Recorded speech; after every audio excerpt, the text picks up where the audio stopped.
یہ بات نہیں ہے کہ جی ہمارے دنیا کے کام بڑے، ہم گناہوں سے کیسے بچیں؟ ایسے بندے دنیا میں گزرے ہیں کہ جو مال و دولت کے بھی بڑے خزانے والے تھے، مگر اللہ کے ہاں بھی بڑے درجے والے تھے۔ ایک واقعہ سن لیجئے، خواجہ قطب الدین بختیار کاکی رحمت اللہ علیہ فوت ہوئے تو آپ کا جنازہ ایک بڑے میدان میں لایا گیا، جہاں تک نظر جاتی تھی لوگ تھے۔ جنازہ رکھا گیا تو ایک بندے نے کہا کہ حضرت نے وصیت فرمائی تھی، میں وہ وصیت پڑھ کے سناتا ہوں۔ وصیت کیا تھی؟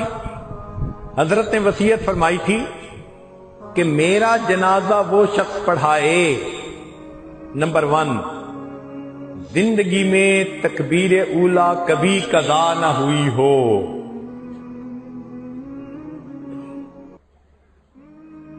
اس کی زندگی میں تہجد کی نماز بھی کبھی قضا نہ ہوئی ہو، دوسری شرط۔ اور تیسری شرط، اتنا عبادت گزار کہ عصر کی سنتیں جو غیر مؤکدہ ہیں وہ بھی کبھی نہ چھوڑی ہوں۔ اور چوتھی شرط کہ اس نے کبھی غیر محرم کو بری نظر سے نہ دیکھا ہو۔ 4 خوبیاں جس میں ہوں وہ میرا جنازہ پڑھائے۔ جب اعلان کیا گیا تو مجمع کو تو سانپ سونگھ گیا۔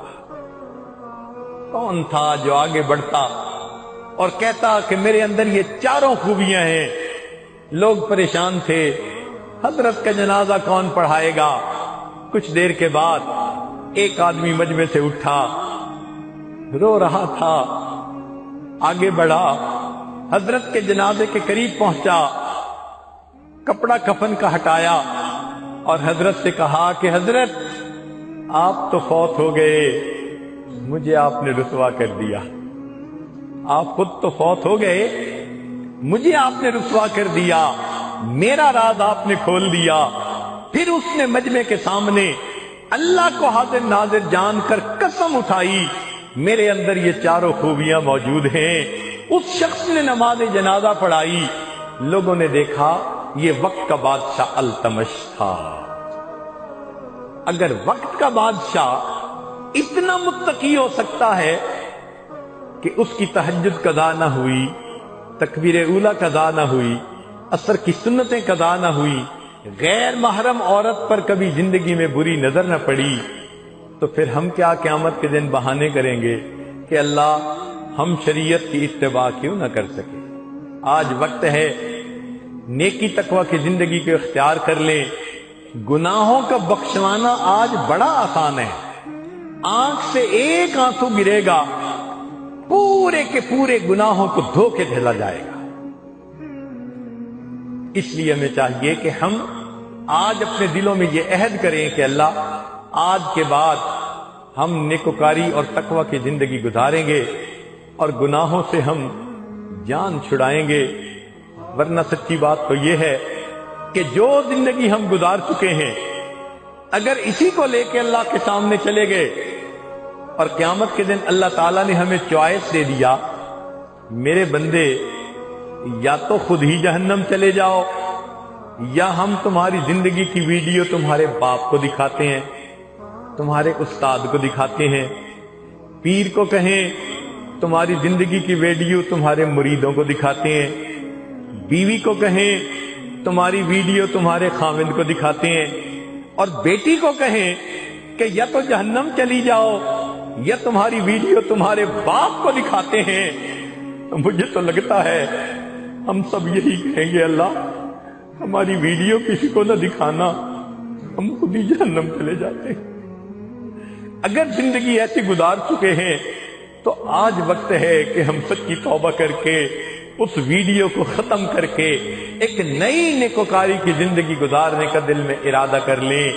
اللہ رب العزت گناہوں کو معاف کر کے خوش ہوتے ہیں۔ اللہ تعالی ہمارے گناہوں کو معاف کر دے۔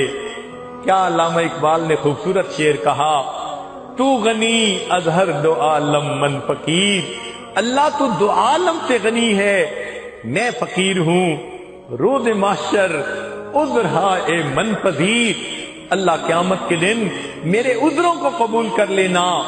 گر تمہیں بینی حسابم ناگزیر، اگر اللہ آپ نے فیصلہ کر لیا میرا حساب لازمی لینا ہے، اے اللہ از نگاہ مصطفیٰ پنہا بگیر، اللہ میرا حساب مصطفیٰ کریم کی نظروں سے اوجھل لے لینا، مجھے ان کے سامنے شرمندگی ہوگی.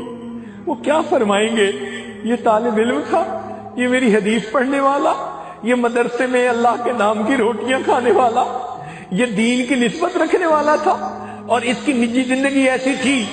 اللہ از نگاہ مصطفیٰ پنہا بگیر، اللہ مصطفیٰ کریم سے میرا حساب اوجھل لے لینا. قیامت کے دن ہماری سب کے سامنے اگر رسوائی ہوئی تو پھر کتنا برا ہوگا.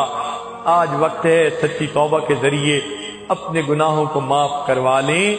اللہ تعالی ہمیں نیکی تقوی کی زندگی نصیب فرمائے.